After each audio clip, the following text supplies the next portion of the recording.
Mis amados hermanos y amigos en el Señor Jesús y su Santo Espíritu.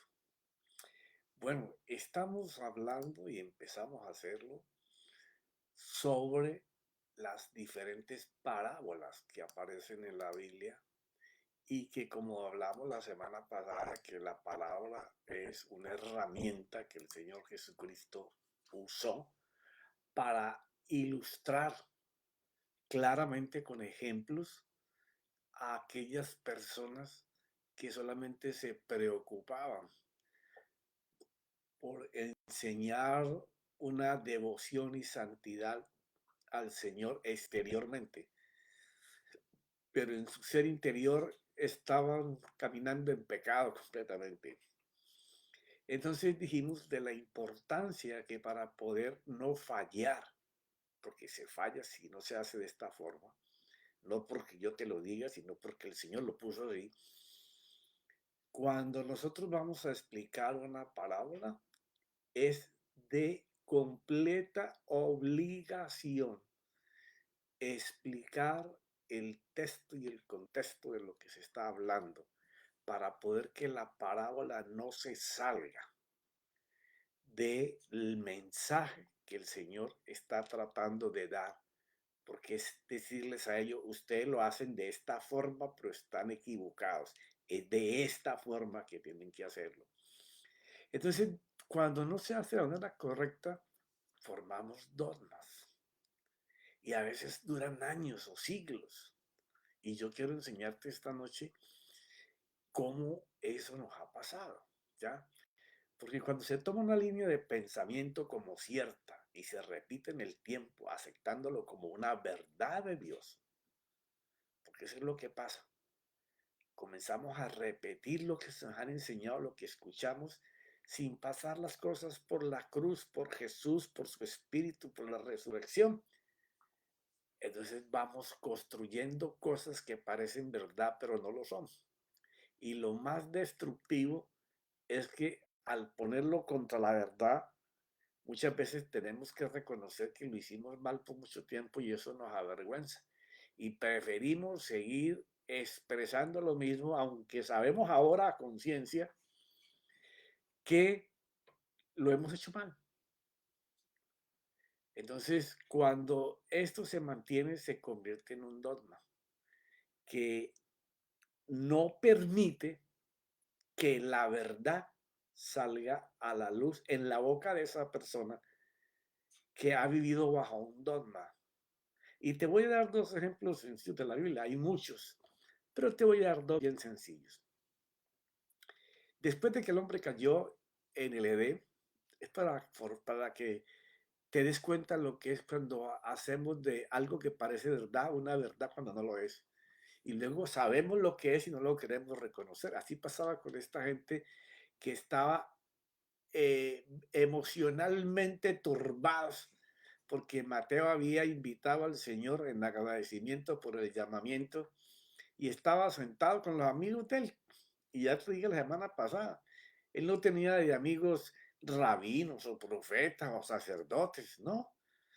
Si él se reunía con gente pecadora que cobraban impuestos, que eh, extorsionaban, que querían sacar tajada para ellos, y dice expresamente la Biblia que estaba sentado con ellos y otros pecadores, gente con la que él se daba los grandes banquetes. Entonces, cosas que parecen sonar verdad están mal interpretadas. Mira, por ejemplo, este caso. Y te permito y te pido por favor que hoy me des unos minutos más para poder explicar esto del dogma, porque vamos así a entrar a tiempos gloriosos. Y lo vengo diciendo hace como 5 años.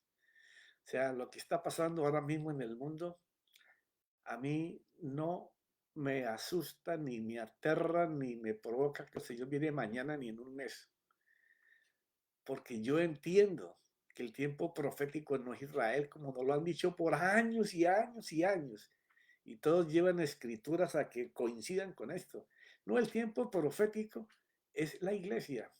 La iglesia es el tiempo profético.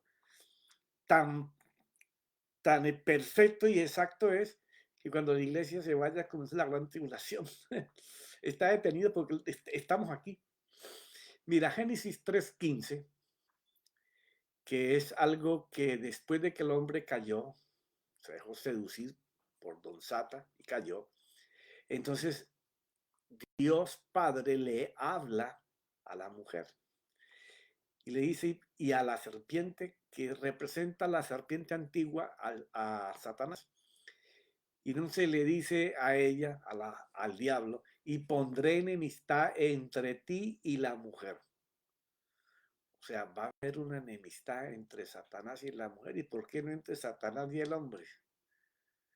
No, es que la mujer le va a ser dada de parte de Dios habilidades para discernir los momentos malos. La mujer va a ser enemiga del mal. O sea, ella lo va a identificar más rápido que el hombre por cuanto fue expuesta y cayó. Entonces dice, entre ti y la mujer, mira, esto aparecía en las Biblias hasta el año 2000. Lo corrigieron las asociaciones bíblicas cuando se dieron cuenta que la única persona que tiene simiente es el hombre, la mujer no tiene simiente. Ni el diablo tiene simiente, el diablo no puede tener sexo con una diabla y tener diablitos. Entonces, hasta el año 2000 aparecía en las Biblias entre tu simiente y la simiente suya. O sea, resulta que la palabra estaba mal traducida porque si tú lo buscas en originales hasta del siglo XVI, XV, aparece la palabra descendencia, no simiente. Entonces, eso creó un dogma y la gente leyó por años que da una enemistad entre la simiente de la mujer y la simiente del diablo. Pues ni el diablo tiene simiente ni la mujer tiene simiente, es el hombre quien tiene la simiente. Ahora, descendencia sí, de la mujer viene descendencia y la descendencia de Satanás, de todos los que cayeron, prosigue. Ellos no se multiplican. La mujer no multiplica sola, necesita al hombre para multiplicar. Ahora, cuando estamos hablando de esto, está profetizándole a Satanás que la descendencia de la mujer le va a herir en la cabeza y que Satanás le va a herir en el calcañar.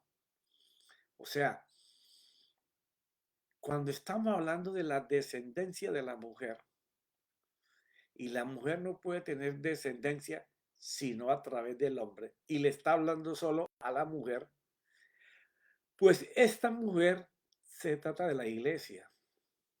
La iglesia sí tiene descendencia, que somos todos los que nos vamos multiplicando sin intervención de hombres, sino con intervención divina.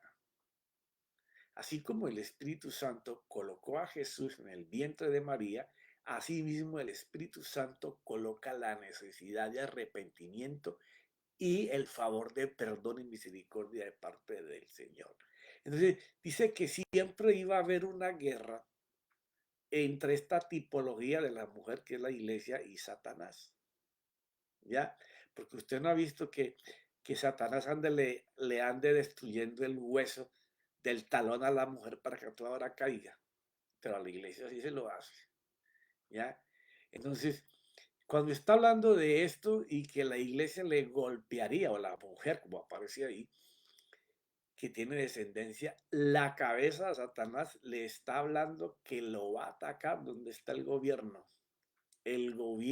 del diablo en el hombre, en la creación de Dios, en los hijos de Dios, ¿ya? Y que el diablo le iba a herir en el talón, porque el talón es el hueso más grande del pie, el que hace que tú corras, camines, trotes o hagas ejercicios.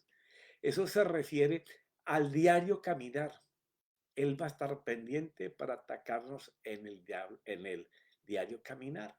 Entonces, si tú llevas tiempo en la iglesia, te das cuenta que de este versículo han hecho una cantidad de cosas y hablado de diferentes maneras, y no los estoy criticando ni juzgando, todos tenemos que crecer. Las asociaciones bíblicas tuvieron que darse por un momento, aunque nunca reconocieron públicamente el error, cambiar la palabra de simiente a descendencia. Si tú miras la Biblia del año 2000 en adelante, ya no tienen la palabra simiente, sino descendencia, porque esa es la palabra completa. Ahora mira otra de las que se ha hecho dogma. Y te digo esto, ¿por qué? Porque aunque los tiempos son difíciles y complicados, van a ser usadas muchas parábolas en este tiempo para tratar de decirte que Jesús viene mañana o viene pronto. Todavía falta, porque si la iglesia es la profecía más segura, tiene que primero partir la iglesia para que el Señor venga. Entonces, se usan cosas como esta. En Juan, Evangelio 1:11, después de que se hace todo el anuncio de parte de Juan, ¿cierto? Que el verbo es Cristo y que el verbo es Dios y estaba con Dios y estaba desde el principio y da el plan para el cual vino, ¿cierto? En el capítulo número 1, el versículo 11 dice, a lo suyo vino y los suyos no le recibieron. Pero fíjate cómo yo lo he escuchado desde que me entregué al Señor. Y hace un ratico, como 31 o 32 años. Siempre yo lo había escuchado a los, ese L-O le pusieron una S que no está, ni existe. A los suyos, tampoco tiene una S en suyo, vino. O sea, es como si el Señor hubiera venido solamente para el pueblo de Israel a ofrecerle el evangelio de la salvación. De eso se hizo un dogma. Y dice que los suyos no le recibieron. No, el Señor Jesús vino a lo que Él vino. Él vino a entregarle al mundo una fe que lo salvara, a perdonarle sus pecados, a extenderle misericordia, a enseñarle cómo gobernar en el terreno del diablo, ¿cierto? Cosas que el Adán perdió en el paraíso, Jesús las ganó para que en el terreno del diablo nosotros podamos vencer. Entonces, se hizo un dogma y esto se ha hecho una cantidad de doctrina impresionante. Cuando tú abres tu Biblia, te vas a dar cuenta que dice, a lo suyo vino. O sea, él vino a hacer algo que se propuso en la eternidad, hacer en el momento que él entrara al mundo. Él no vino solo a salvar a Israel, no, él vino a salvar al mundo entero que estaba en delitos y pecados, que por consecuencia de eso estaba atado a maldiciones y ataduras de cadenas que lo esclavizaban. Pero vino para el mundo entero. Entonces, cuando tú lees y abres tu Biblia ahora mismo, tú vas a ver que dice, a lo suyo vino. Ahí está incluido tú, está incluido yo, está incluido el mundo entero, no solo Israel, porque para eso él vino. Se ha hecho un dogma de eso. Y se acusa de que Israel lo desechó. Sí, lo desechó, está bien, pero no fue que vino para ser desechado por Israel, no. Él vino para que el mundo entero, incluido Israel, lo aceptara. Entonces, cuando nosotros miramos esto, tenemos que darnos cuenta lo fácil que es crear un dogma. ¿Ya? Hacer aparecer una verdad como si fuera verdad cuando es una verdad oscura. Tenemos que enseñarnos a que la iglesia que viene, porque la iglesia que viene es la que está hoy en presente y la que viene en el futuro, a quienes le estamos entregando la posta para seguir en gloria, porque sé y reconozco que la generación de hoy, aunque está locamente perdida, va a estar locamente apasionada por Dios y el poder de la gloria. Y jóvenes se van a levantar con poder, con autoridad, con milagros, con señales, con palabras de reveladas que les van a impactar la vida a los oyentes y les van a dar vida. Porque eso es lo que Jesús vino a hacer. Entonces, cuando él es invitado por Mateo y está sentado con publicanos y pecadores, esta gente lo que saca a relucir es que ellos no guardaban la santidad exterior que ellos hacían. Por eso dice, y nosotros, los discípulos de Juan el Bautista, ayunamos inclusive más que los fariseos. O sea, no está bien que tú te sientes con pecadores y con gente que es de nosotros, pero está contra nosotros. Entonces Jesús comienza a explicarles. Y ya vimos la semana pasada, no va a repetir el capítulo, donde Él les dice que no vino para los sanos, sino para los enfermos. Pero quedamos en donde entramos en la parte de la parábola, ¿ya? Donde dice el Señor, nadie arregla un vestido viejo con un remiendo de tela nueva. O sea, ¿a quién se le va a ocurrir reparar una prenda vieja con tela nueva? O sea, dice como, como el globo de eso es, qué ignorante, qué inexperto. Eso lo hace porque es inexperto, porque no conoce, no ha estado allí remendando un vestido viejo. Si usted coge un pedazo de tela nueva y comienza a hilar con la tela ya reída, roída, vieja, rota, en la medida que usted pase el hilo y estire, va a ser más grande el hueco del vestido viejo y la tela nueva la va a estar rato ahora maltratando hasta que no sirva. Porque el remiendo nuevo se encoge y rompe el vestido viejo. ¿Usted no ha llegado a remendar algo así? Cuando yo estaba niño lo estaba mirando. Y el desgarrón que se hace es mayor. Jesús le estaba dando a entender que de la manera que ellos se interpretaban y hacían la palabra del Señor era errada. Porque yo siempre he dicho, y si tú me has escuchado por años, el Señor ni siquiera en la ley les habló dogmas o reglas o cosas de esas. Y tú me dices, no, es que hay 613 mandamientos. No, mijo, hay 10 y los otros 603 era una nación que no tenía el título de país. Y él comenzó a darle una cantidad de normas para vivir una vida santa, pura, apartada del mal. Y entonces es como una constitución de un país dada por Dios.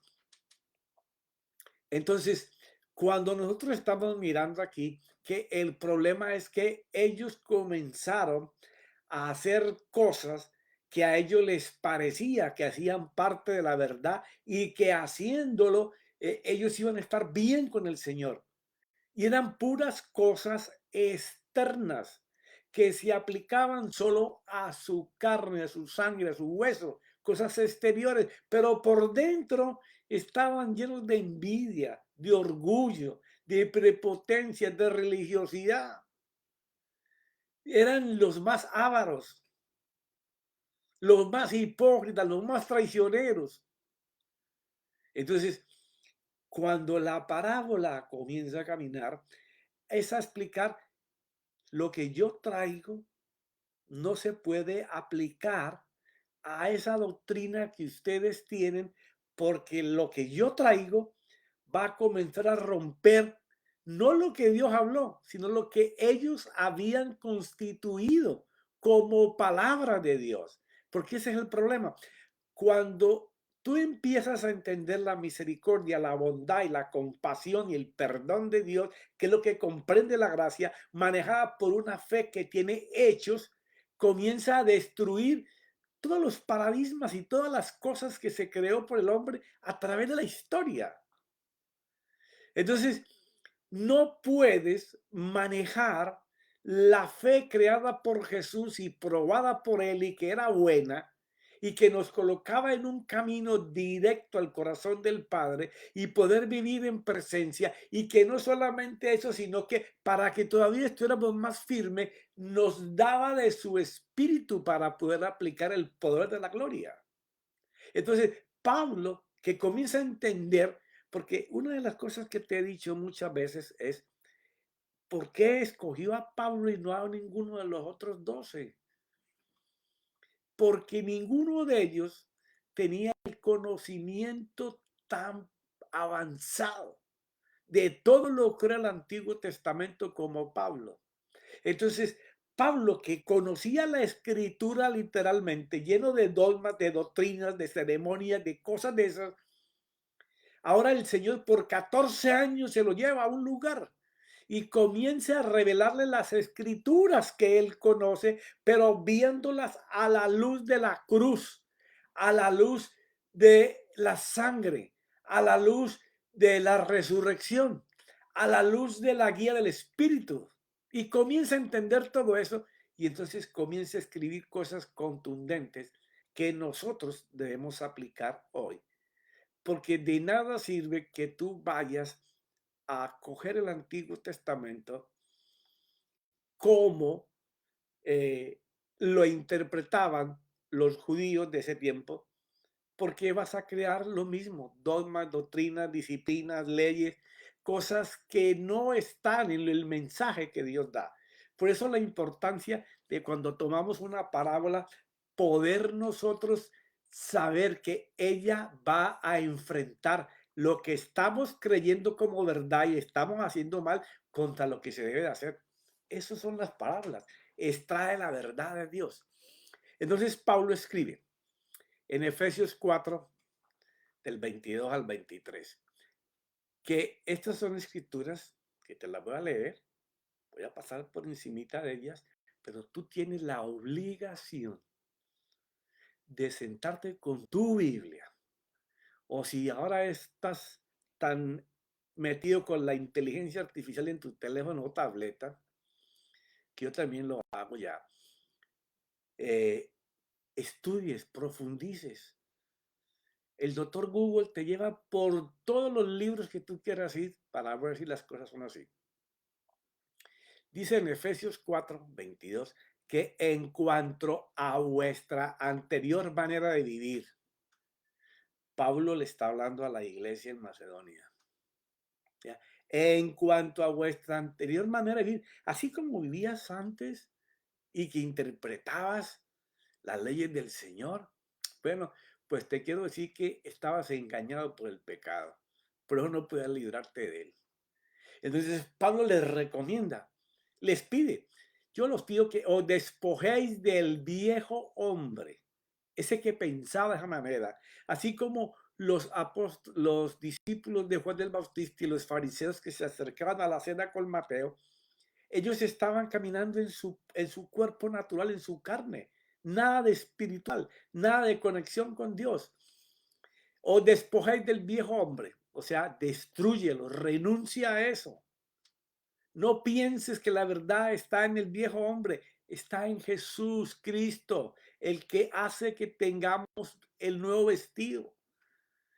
Porque ese viejo hombre va a estar siempre corrompido por los deseos engañosos.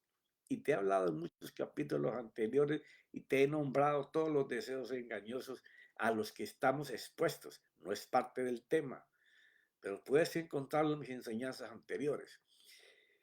Y aconseja. No aconseja. Les dice con autoridad. Tienes que despojarte de eso que tú has vivido siempre, que te ha llevado cautivo a estar en esclavitud a tus sentimientos, ¿ya? Que te ata a tus pecados. Dice, ahí te engaña siempre. Más vale que seáis renovados en el espíritu de vuestra mente. O sea, desecha todo lo anterior. Date permiso de cambiar tu manera de pensar. Ya que puedas pensar como Cristo. ¿Y cómo es eso, profeta? Con las palabras que él dice. Tú colocas los pensamientos de Jesucristo constantemente en ti y vas a renovar tu mente. Hay que estar pendiente, disciplinado, constante, repitiéndolos, hablándolos. Lo que el Señor nos pide es que desechando al viejo hombre con sus malos hábitos, pues se supone que si tenés al Señor ya te has despojado de él. Y sigue Pablo en Colosenses capítulo 3 versículo 10, y dice, y os habéis vestido del nuevo hombre. Pablo está suponiendo que esta gente está creciendo y que para crecer abren las escrituras y se llenan de las buenas nuevas, que es el evangelio que trajo el Señor. Y el que afirmó el Espíritu Santo por medio de los apóstoles. Y os habéis vestido del nuevo hombre, el cual va renovando. No es inmediato, es un proceso en donde tú tienes la obligación de tener que renovar la manera de pensar, a llegar a pensar como piensa el Señor. Y te vas renovando hacia un verdadero conocimiento conforme a la imagen de aquel que lo creó. Comenzar a pensar como Dios piensa, a hablar como Dios habla, a decir como Dios dice, a tener la autoridad del Señor Jesucristo, a saber que solamente empoderados por el Espíritu y con el conocimiento de una verdadera rema, la fe va a funcionar.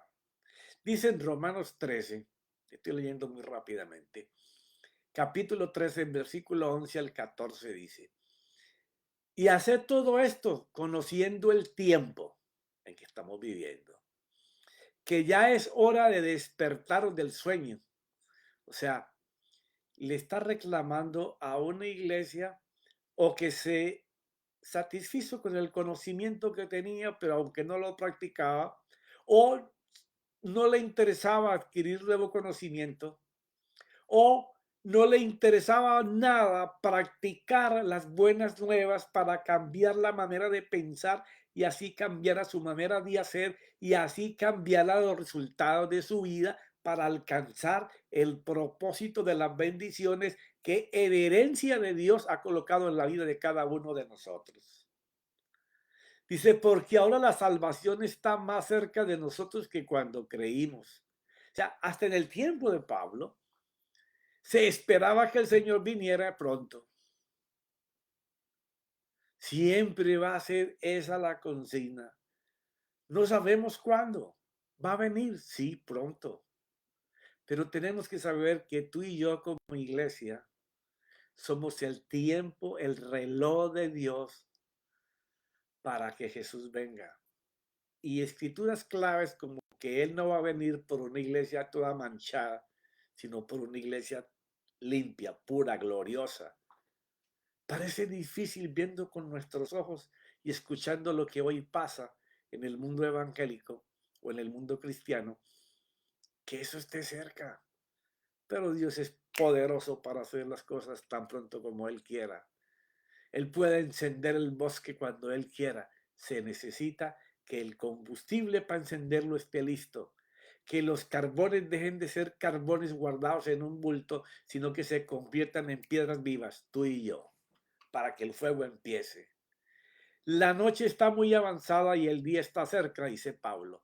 Por tanto, desechemos las obras de las tinieblas. ¿Cómo convertimos esos carbones en piedras vivas? Desechando la manera en que vivíamos. Si estamos hoy viviendo y practicando lo que vivíamos antes, seguiremos siendo carbones con deseos de estar encendidos. Pero los carbones apagados. Hasta que usted no coloque el carbón en la parrilla del barbecue y le mete candela, no comienza a echar llamas.